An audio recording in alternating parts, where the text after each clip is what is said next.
But to have a bag of trash leaning up against your children's beds is absolutely sick. Take a good look at where these beds are right now. You never see her man helping her do shit. There's just that bum piece of crap that everybody keeps saying he is. Well, it looks like your girl Stephanie from the resilient Jenkins family has finally revealed the real reason she's stuck living in a one-bedroom apartment with her family of 7. And it will shock you. Just kidding. Honestly, I've been calling it from the very beginning. There has been some huge updates since the last time I've talked about this family that we need to unpack. Stephanie Jenkins is a mom that blew up on TikTok for showing her family's living conditions, living in a small one-bedroom apartment in the worst neighborhood of Portland, Oregon, with her very small children, may I add. You see, Stephanie claims she's married to this deadbeat man, Andrew, except they're not actually married. They're just living together. The mother, Stephanie, married a man that essayed his own mother. She knew about it and then proceeded to have kids with him. Yes, he essayed his own mother, and she is still married to him. The man that she's with now, she is not married to. That's just her baby daddy.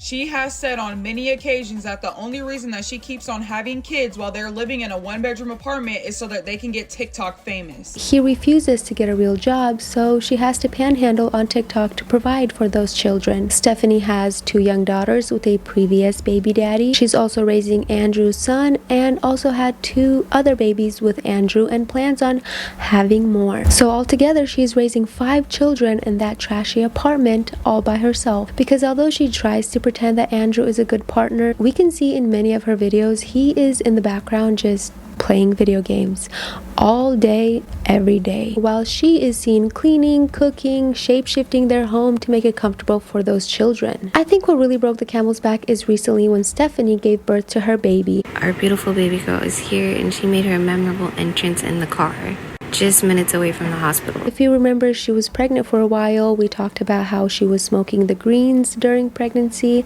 and all the problematic cat litter behavior in her household with that. So remember, she has a newborn in that tiny cat litter filled home, where Stephanie, who is freshly postpartum, has to get up every single day and pick up after all of those children and her man-child husband. Even days after she gave birth, she's seen in the kitchen cooking, she's seen climbing countertops to clean. Mind you, her so-called husband doesn't work. He's just there, apparently just playing video games all the time. So I think one day Stephanie just got a little carried away and forgot that she has a platform and people are watching, and she posted this video, and the text on the video says, "Making breakfast that I know he'll eat, because if I don't, he won't eat, and it'll somehow be mine or the kids' fault." And you can visibly see Stephanie has been crying in this video.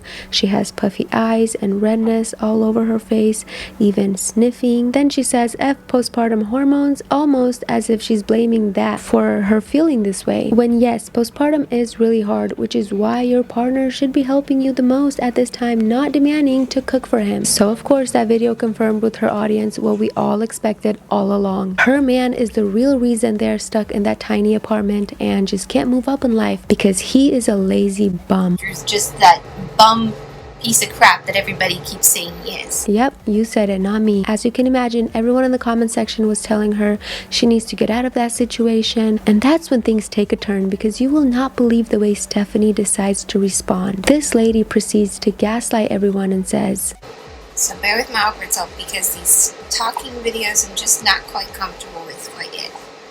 But this post was a strategic post on my part. Recently, I've been having a lot of couples pop up in my algorithm that have these like quote-unquote couple issues going on, and I can tell it's like staged on their part, and I don't mean to be judgmental, but what I noticed was within their algorithm, their views spiked tremendously, and they get a lot more followers than that, and I feel like it was because the general population of those new followers are people that are like, okay, I want to watch this couple fall apart. And it just had my gut off. I was like, is that really how people think? And I started wondering, like, how many people are following me and Drew for that very reason. Yeah, apparently she thought villainizing her man will get her the views, and it did. But the one post that I put up saying anything that would contradict that, putting a bad rep on my man blows up like that. I mean, this is the most views I've had on a video in a while. Definitely the most likes I've had. And then I got all these people in the comments like, oh, I knew this all along. What did you know? Because I haven't said anything about my man negatively up until this post. She says that sometimes when she needs to get a boost on her page, she just has to say something negative about her man or subliminally hint that something is wrong in her relationship, and her audience eats it up because they already assume he's that guy. Actually, what I did this for was to see how many people are following us waiting for our downfall, waiting to find out, oh, Drew's just that bum piece of crap that everybody keeps saying he is. We know it, and she just chooses to live in that lifestyle because it works for her. And look, it's not my business how adults choose to live their life. However, we have to remember that they are subjecting their small children to all of this. So let me get this straight. You already have your children sleeping in your kitchen on the damn floor. But to have a bag of trash leaning up against your children's beds is absolutely sick. Take a good look at where these beds are right now. Over there is the living room, and this is the kitchen. Like, if they're gonna sleep in the kitchen, why are you not making sure that it's clean at all times? Where is your baby daddy, girl? So this is the living room where the other kids sleep. This is absolutely insane, you guys. This is absolutely insane, you guys. Let's keep in mind she has a little children, and she just got shit everywhere. And her man is never helping her. You never see her man helping her do shit. You literally see him for like 2.5 seconds and he's like looking for a battery for his controller probably. It's sad and sickening. We know they live in a crammed up apartment with 4 cats, and Stephanie is dealing with postpartum and probably struggling to keep that place clean. But yes, I'm back in the kitchen with my diaper ass. One thing you're always gonna see on this account is authenticity. The real, the raw, the ugly. So seeing that bum in the background playing video games seems almost scripted, like rage baiting, because it enrages me for sure. All he does is sit on his game all day. He never helps her cook. He never helps her clean. He never helps with the kids. She had to pump right after she had their newborn in the bathroom so that she wouldn't wake them up, because she was afraid to wake her man up and make him mad. It's great. Milk came in. I'm so fucking sore. Everybody's asleep. I need to pump. I don't have a pump that's quiet. I actually have no idea. I've never used this pump before, but right now my only option would be to pump in the fucking bathroom, and it just doesn't sound like it's the most sanitary thing to do. To piss out bleed skin. I'm tired. I should be sleeping, but I can't be right now because either she's trying to paint him in this light so that people feel sorry for her, or there's just no way of hiding it because that's just his natural habitat, and when she's doing her filming routine, he's just there doing what he always does. So either way, through her content, she proves time and time again that he is a dusty Bum piece of crap. But no, we don't feel sorry for her, because remember, she left her comfortable living condition in a 3-bedroom home to be with this man and raise his children in this tiny filthy apartment that you are supposed to get evicted from because you were never even allowed to move there. Those apartments are made to house homeless people. So the resilient Jenkins are being evicted. This is the receipt from the public records. And while there's a lot of allegations going around about the whys, some stating that because the apartments were meant for homeless assistance only for the father and his son, the woman and her kids are not allowed to live there. And others are stating that it's because they actually haven't paid rent in quite some time. Regardless of the money that they've made off this app, they've been using it frivolously as rage bait to get more stuff, but not to actually provide necessities. And it's very unfortunate for the children. And let's get one thing clear here, Stephanie. No one is watching you hoping that your relationship falls apart. How many people are following us waiting for our downfall? I guarantee you, we could care less about your relationship. People are watching because they're hoping that that man gets his butt up, provides for his family, so you can get those kids out of that chicken coop. Every kid deserves to have their own clean space to grow up in. No matter how much you clean that place, it remains dirty. And at what point does it become hazardous to your children's health? Especially now that you have a newborn. I'm just gonna let you know right from the start, I'm probably not gonna sound that enthusiastic. We've all been feeling kind of icky around here. It's never never fun to catch anything when you're already going through postpartum. Said she actually finds cleaning quite soothing, which I completely understand. There's something soothing about the details you can put into cleaning. Before y'all say anything, Drew did a bunch of cleaning earlier this morning while I got to sleep in. I wasn't up to record any of it because I was literally sleeping till like noon 30 with the 2 babies. It was awesome. My body definitely needed it. And now that she's got all this TikTok cash, it's way past time to move out of that place and give your kids a better home. They deserve it. It's very selfish to continue to have kids when you can't even provide the proper living space for the ones you already have. Why is it so easy for people to just be like, oh, yep, we knew? That's not ever what we've put forward.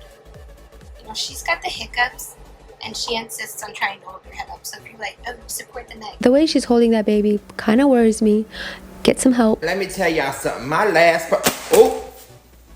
sorry, Butterfingers today. My last post was a strategic post, okay? Because, like, I wanted to see if, like, y'all would, you know, give me a lot of views because y'all think me and my king are, like, not doing good. And, like, just so y'all know, the video was just for views. And my king is a good king. And babe, you know I can't read that. I failed math. Oh, see these Butterfingers today. Like, I had made that video saying, like, you know, he not treating me good because y'all love to see a relationship fail. So that's why I did that. And so it was fake. It was just for views. And now, excuse me, because I gotta make my kids some salt and pepper soup. So, bitch, what the? Y'all, I am so excited. The PlayStation Network has been down for 12 hours, so my king can finally spend time with me. Come on, baby, let's go into the breeding room. Have some sister time. Nope, I'm good. Come on, baby, I brought some sexy lingerie for you. Let's go. I'm fine. Come on, king, I'll even take off my 5 sizes too big slides for you. Hey, you smell corn chips? Babe, I could even guess us a babysitter. Look, babies, there's a spot outside. Let him watch you, okay? Let him watch you. I don't know why you throwing the kids out there. They gonna need your help in the kitchen when you cook for me. So, go back and get them. That spider ain't gonna watch them. I've tried that before. What if I take my hair down for you, baby? Make it nice and sexy for you. How about that? Holy shit! I call 911. There's a Sasquatch in the house. He just playing hard to get. I'm gonna go sit near him. Hey, baby. Oh, get out of here. I'll catch you in my next one. Peace.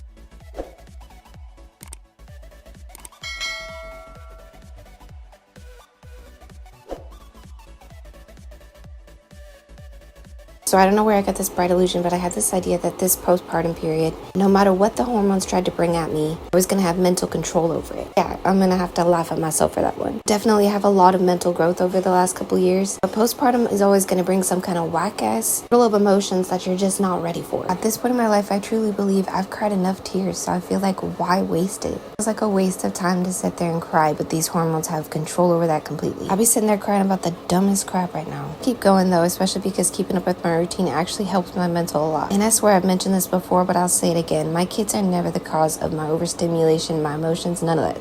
They bring a sense of balance and peace to me. Getting in mom mode and cleaning, hanging out with the kiddos, all of that brings me a lot of joy. Like, why is it shocking that someone likes to be a mom? And like, teenage me would look at myself and be like, wait, you actually like being a mom? That's kind of wild. You didn't change from a teenager to like 30. There's something the matter with you. You gotta change. You gotta grow. For me, if I reach a point in my life where I can't grow anymore, that's when it's getting scary. Yes, after working memory care for so many years, I really just don't want my brain to be the first thing to go. Because I value my mental growth. I value being able to learn stuff and retain it. Being able to hold on to the memories that me and my kids make is definitely... it's an unmatched gift, to say the least. While I do feel a lot more control this postpartum period than any of my other postpartums, I could just really do without the crying. I'm sure it's just the initial rush. I mean, I'm only almost 2 weeks postpartum. I always feel like the first month of hormones is really the roughest, at least for me personally. Time always flies by with the newborn. Time just flies by when you have kids in general. If you can't tell, this is Bubba's little art board. Always washable, so we wipe it right off and then he just makes another drawing. Thanks for watching and listening to me ramble.